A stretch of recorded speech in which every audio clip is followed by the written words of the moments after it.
Hello, how's it going, Kerry? Hi, how are you? Yeah, great. Thank you for joining us. Thanks for having me. You sound a bit northern. Whereabouts are you? Oh, incredibly northern. I'm in Manchester in the UK. So, Okay, I'm from yeah. Widnes. I'm from Widnes originally. There you go. You see, well, it doesn't take very long for my roots to show. Yeah, my raving actually started on Oldham Road in Manchester at the Thunderdome back in like 1990. Oh gosh, yeah. I love Manchester. I've come back to Manchester, so I'm in Greater Manchester. And my mother always tells people to say that I live in Cheshire because it just sounds posh, doesn't it? So yes, I'm from Cheshire, darling. I'm actually from Manchester. That's what I tell people. Yeah. And because Widnes is in Cheshire, but Cheshire tried to get rid of Widnes and they tried to give it to Merseyside, and Merseyside refused it. All right, so Kerry, do you want to just tell the viewers a little bit about you then? Yes, I am a forensic psychologist of 25 years standing now. And I've worked, well, you could say that I've been very lucky that my career's been very varied. Maybe I've just been chaotic, I don't know. I started out working in a maximum security prison. And from there, I went to work in secure units. So I worked in secure units for about 8 years before I set up my own private practice. And that just took me all over the country, outside of the country as well, visiting various places, various institutions, and working in the community and also working with the police. So I've had a pretty varied career so far. So early on in your career, then you ended up with a glass eyeball ejected into your food, which caused you to shriek out loud because you were unaccustomed to such behaviour. Do you want to set the table on that story? Yeah, he was an 80-year-old man, and he lived rather in the rehab facility where I worked. And actually, there was not a lot of rehab going on. He was not going anywhere. And he is somebody who had murdered one woman. And he had started out by being an exhibitionist. He was a flasher, basically. That's how he started his criminal career. Yeah, and then progressed all the way to murder. In fact, I think he was responsible for 2 murders, and they were very, very sadistic. So what he enjoyed was seeing shock, horror, terror on the face of a woman. And there wasn't an awful lot of opportunity for that in the secure unit where he lived. But he was in possession of a prosthetic eye, a glass eye. So when I first started there, and I was very green at that time, I think I was 24 years old. And he came up behind me while I was having my lunch, which was Heinz tomato soup. Yeah, that's called. And literally within the blink of an eye, popped out his glass eye into my lunch. You can imagine there's this splatter of red all over me. And the first thing that you think when you see a glass eye doing the backstroke in your soup is that is a real part of somebody's body. Now, the logical way to look at it is that is just nothing more than a very large glass marble. But of course, I screamed the place down, and I remember looking at him, and he was studying me really very intensely with the one eye that he had left in his face, and he was really enjoying my reaction. And because he'd really enjoyed that reaction and it paralleled his offending behaviour, it was the nearest that he could get to it in that environment, he continued to do it. And so the only way that I could deal with this was to think about it very, very logically. This is nothing more than a big glass marble. And so what I used to do is I used to just scoop it out, put it to the side of my plate and carry on eating. And that's when he stopped picking on me. So, that's one of the first lessons that I learned as a forensic psychologist. And that is, you can't allow your instantaneous reactions to take over. You've got to gain control of your own emotional state. So that helped me. So thank you, Maurice, for that. What other lessons did you have to learn during those early years? Sorry, say that again. What other lessons did you have to learn during those early years? Oh gosh, so many lessons. I think I learned some big philosophical lessons, actually. When I worked in the prison service, so I went as a 21-year-old as a volunteer, because it's very, very difficult to break into forensic psychology. If you want to break into forensic psychology, you have to be prepared to put in a lot of hours of unpaid work. It's like the Hunger Games trying to get a psychology assistant post. So I'd gone to Wakefield Prison as a 21-year-old, and I was given the task of interviewing all the men in the prison who had both raped and murdered a woman. Yeah, exactly. Why would you put a naive, untrained 21-year-old on this job? I don't know, but this was 1996, and it was a completely different era. And I went in very, very naively, certainly believing that prison worked to rehabilitate people, and that it worked to make people, you know, less of a risk. And I've certainly been disavowed of that, you know, particular belief over the years. But also believing that there was a separate section of society. There was them and us. There were good guys and bad guys. And in the prison, it was very, very simple, because the bad guys were wearing prison issue grey sweats, and the good guys were wearing prison officers' uniforms. Now, as I say, this was a completely different era, and I'd like to think that it's very, very different there now. In the middle of Yorkshire as well. Monster Mansion. Oh, you know, they still had strippers in the pubs in Wakefield on a Sunday, and you weren't allowed to go in as a woman if you were unaccompanied. This is the kind of culture that we're talking about. And inevitably, within, you know, I don't know, half an hour of me being there, the prison officers were running a book on who would sleep with me first. And the first person to ask me out was the senior officer on C Wing, where I did a lot of work. And the senior officer of C Wing was a man called John Hall. And later on, he was arrested and given various life sentences, because on his way home from work, still in his prison officer uniform, he was using his warrant card, showing it to young girls as you know, as young as 12, and making them get in a car with him. So he had kidnapped, sexually assaulted, raped various women, and it was a real lesson. Well, the whole of that era of my life really was a real lesson in there's no them and us. We think that criminals are monsters. That's what they used to call Monster Mansion. That's what they used to call Wakefield Prison in the press. I think that they still do, because it's predominantly filled with sex offenders. And when we think of people as monsters, we think that we're going to easily recognize them. There's going to be something obvious about them that tips us off that they are dangerous. And in actual fact, there is no them and us. It's just us. People who break the law are people that we work with, people that, we have relationships with. Women are far more likely to be raped, physically abused, or murdered by a man that they know in their own home. And so we need to ditch this idea of monsters, that there's them and us. And we need to ditch the media tropes, I think, that contribute to this belief that these people are so different to us.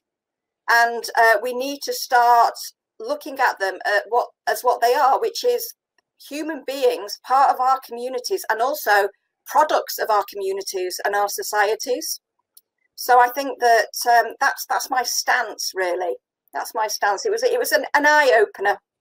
All of these experiences have been eye-openers. Was Paul Sykes in that prison around that time, or was that a different era? I think that might be a different era. So I walked into Wakefield Prison just as Michael Sands, I think, had assaulted a probation officer.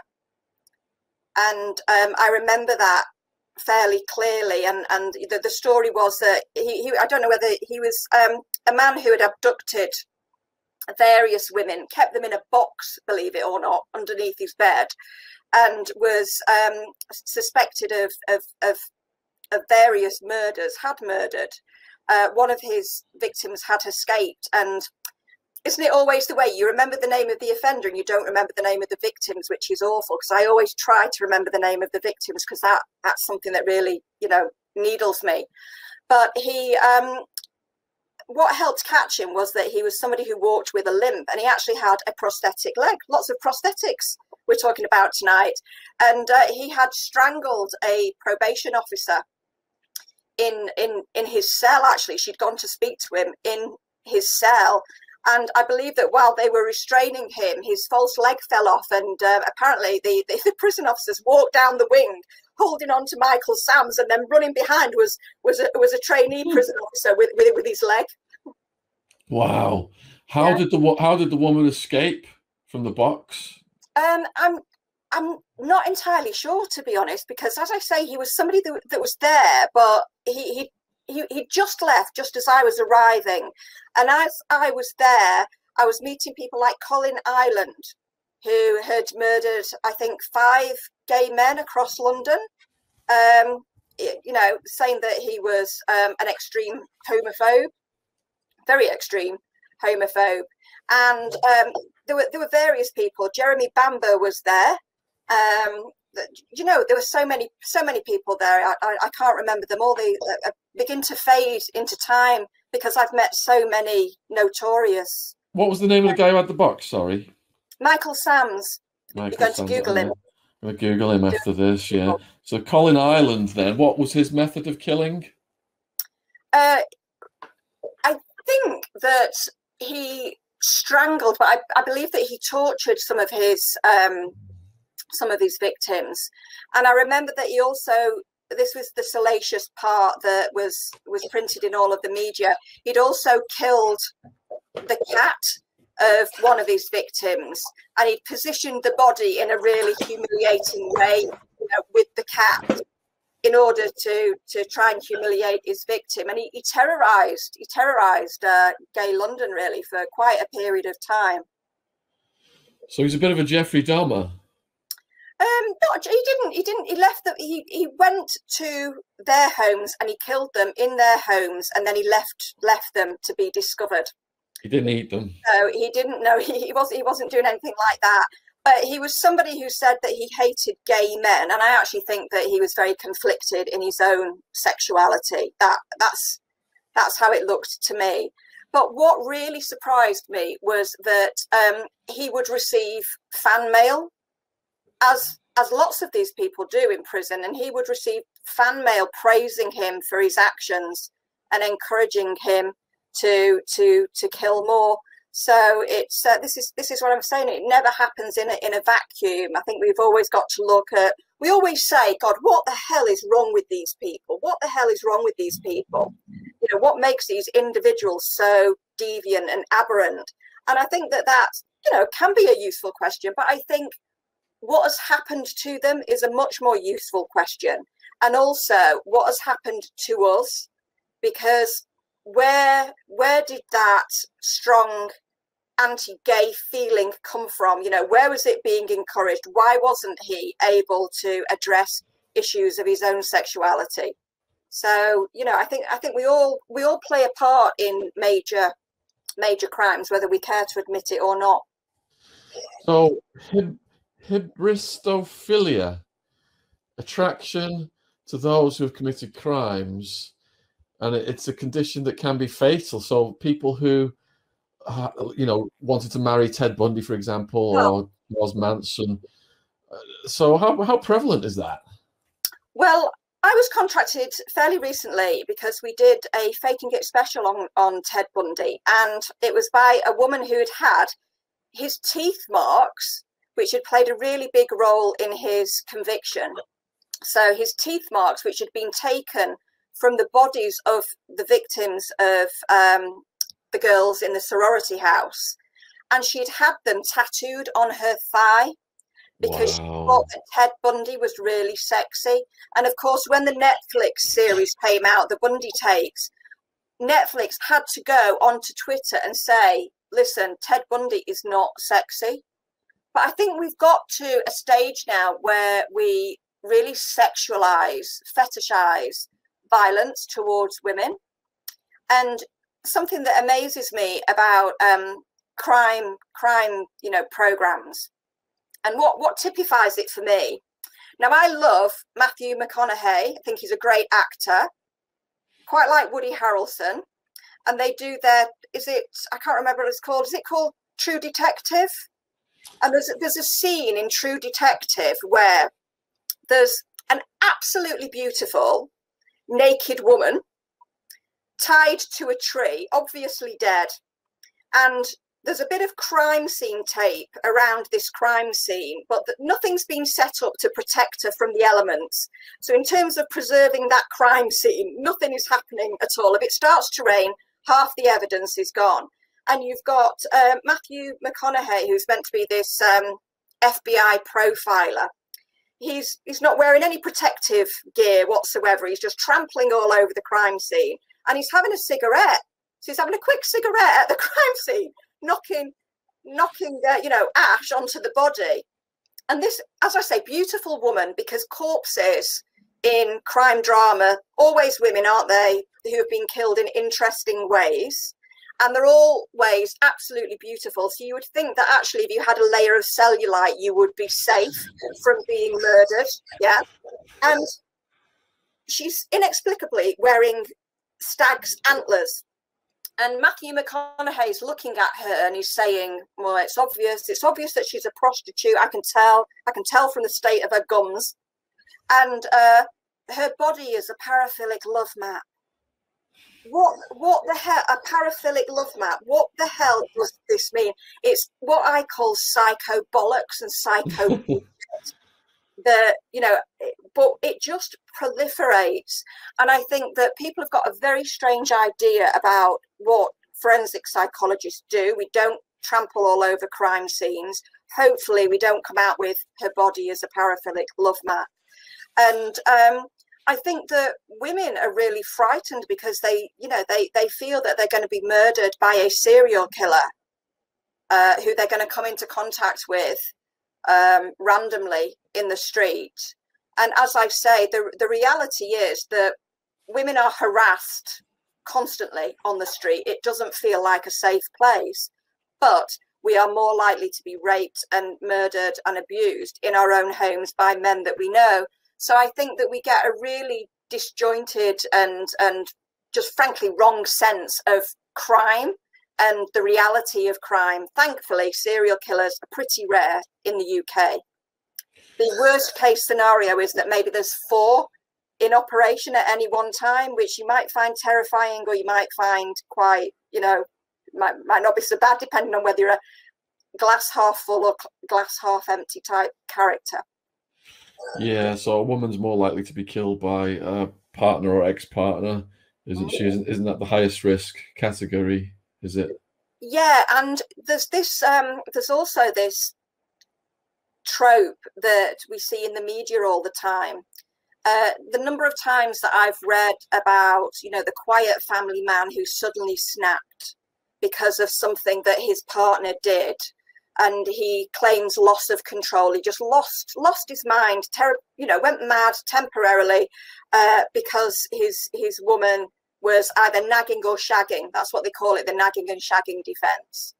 And this flies in court, and it flies in court because we see these headlines all the time. We read these articles, don't we, where, a neighbor says, oh, but he seems so quiet. He seems so ordinary. I've never heard anything. Well, just because you've never heard anything doesn't mean that there wasn't something happening. And actually, there's been a lot of research recently that shows that where domestic homicide is concerned, that it's actually incredibly predictable because it follows an 8-stage pattern. And very, very rarely, vanishingly rarely, do men just snap. There's usually evidence of planning and premeditation. And yet men go to court and they say, I lost control. And of course, the victim, she's got no voice in it because dead women don't speak. And they get very, very low sentences. When you compare men and women who kill their partners, men who say that they lost control, they can get really, really small sentences. I've met guys that have been sentenced to 2-3 years, you know, up to maybe 7 years. The average for a woman who's killed her partner, and women tend to kill their partners more often where there's a history of having been abused, they get 18 years. So there's a real disparity there, isn't there, in the law? It's a recurring theme, Kerry. The justice system's upside down. We've interviewed survivors of horrendous crimes committed against women, violent crimes, sexual crimes. And one of them, he was incarcerated. He just mocked the whole system and sent a nasty letter to the judge because he knew the judge could only give him a couple of years. And that's why we're campaigning on this channel for the complete end to the war on drugs. Take all those resources into going after and incarcerating for longer predators, people who are causing harm, especially against women and kids. But we've only got so many minutes left. Yeah. So let's move over to Nielsen and the Ripper. So could you just tell the viewers who Nielsen is then? Dennis Nielsen was a serial killer who operated in London in the 80s, so a bit before my time. But he's somebody who I came into contact with through the course of my work, and he's somebody that remained in contact with me. This was not something that I encouraged. I really want to point that out. He kept in contact with various criminologists and various people. He kept in contact with me because he knew that I sometimes appeared on crime documentaries, and he wanted to make sure that if I was talking about him, I was, you know, giving his narrative, which, I'm not going to do. But we had lots of conversations, and he was known because he was a necrophiliac, and he kept the bodies for a long period of time. And he would dress them, and he would store them underneath his floorboards. And actually, he was caught when the bodies piled so high. He really had, he was struggling to know what to do with them, and he burnt some of them in the garden, dismembered them, and he flushed some of them down the drains, and Dino Rod were called out. And when Dino Rod came to unplug the drains, they pulled something out that looked like a huge piece of pork, but was clearly not of animal origin. So he was a very famous serial killer, and I hate to call him that, because I think that we give serial killers too much time and attention, and I think that we glorify them. I really think we do. We turn them into popular culture celebrities. But he would talk to me about, he taught me how to dismember a body, believe it or not. But I felt that he was somebody that loved to talk about himself. He was somebody that loved to complain. He was highly narcissistic. And in talking to me, he was just reenacting these offences, and he was just sustaining his own fantasy. And I didn't want to play a part in that. But, you know, he told me more about his upbringing and discrimination and things that he'd faced as a boy growing up in a Scottish fishing village. And that was far more interesting to me.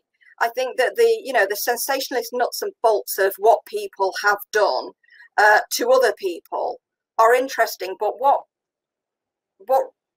for me, I'm a psychologist after all, is the real story, is what is the development of this person? You know, what trajectory has this taken that has led to this place? And what can we learn from it? What can we change? Well, we can't change anything for Dennis Nielsen. He's died in prison now.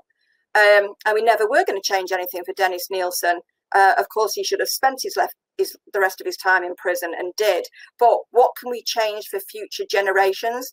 And I think that too often we just write people off. Well, he was a monster, wasn't he? He was a psychopath. He was evil.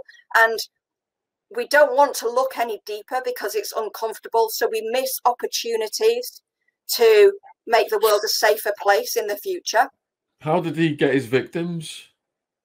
He would pick them up in bars. He would pick them up in bars and various places. They would go back to his for a drink, and then when they were well and truly sozzled, he would strangle them, usually with a tie, and sometimes he would drown them as well. What he wanted was to be with. It wasn't the act of killing that was important to him. It was having a dead body that he could then have ultimate control and power over. He could do whatever he wanted to. So he said, you know, I would have the ultimate passive partner. Well, a dead person who, you know, hasn't chosen to be there is not is not a partner, but in his distorted mindset, it was the perfect partner for him. Somebody that would never talk back to him. What was the motivation of the Ripper? Well, misogyny pretty much sums that one up, doesn't it? But you know, there were complicating factors, obviously, with his mental state. But we always look for motivation, and I don't think that there's ever really a clear-cut answer.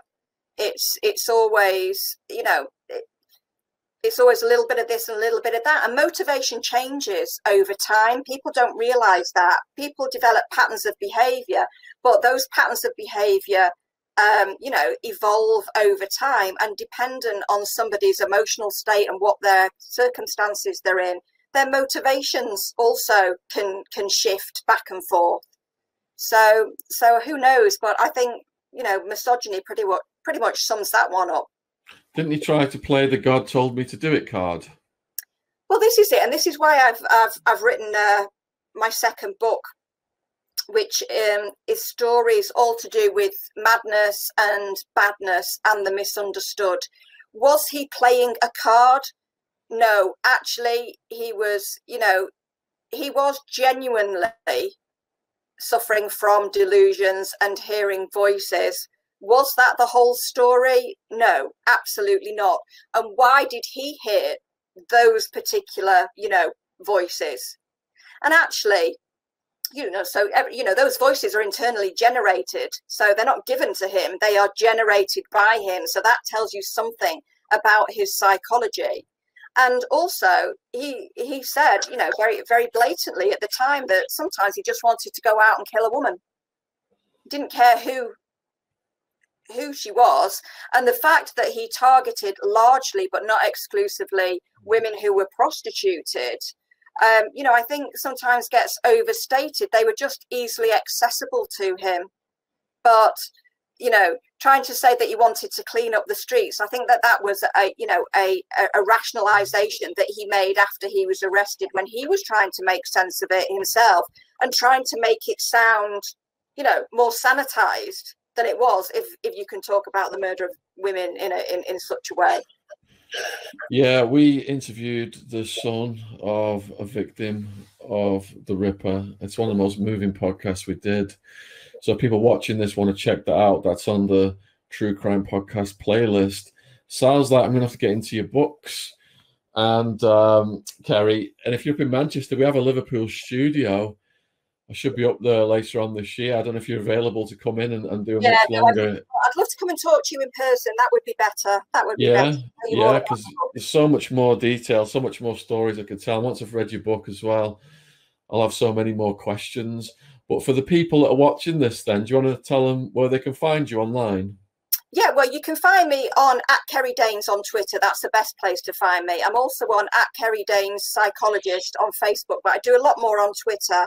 And hopefully you can find my book, which I'm going to plug gratuitously. Go for it. Yeah. What Lies Buried, a forensic psychologist, true stories of madness, the bad and the misunderstood. Hopefully in all good bookshops as of from tomorrow. So check that out. I would like to think that my books are a no psychobabble, you know, zone about the reality of life as a forensic psychologist. So, you know, the day-to-day stuff, everything from serial killers to shoplifters in them. Is the audio book out yet? Yeah, the audio book's out. So that's been voiced by Sarah Poyser, who actually plays Donna in Mamma Mia. Played her for 20 odd years in the West End. So I'm just really sorry that there was no opportunity for her to burst into song when she was voicing the audio books. Fantastic. I'm going to get that tonight then with one of my Audible credits. Thank you. All right, huge thank you for coming on, Kerry. I urge people to go down in the description box and support Kerry's work. And if you want the book, the link will be right down there as well. You take care. Have a good rest of your night. Thanks for having me. Bye-bye. Cheers. Thank you, Kerry. Bye.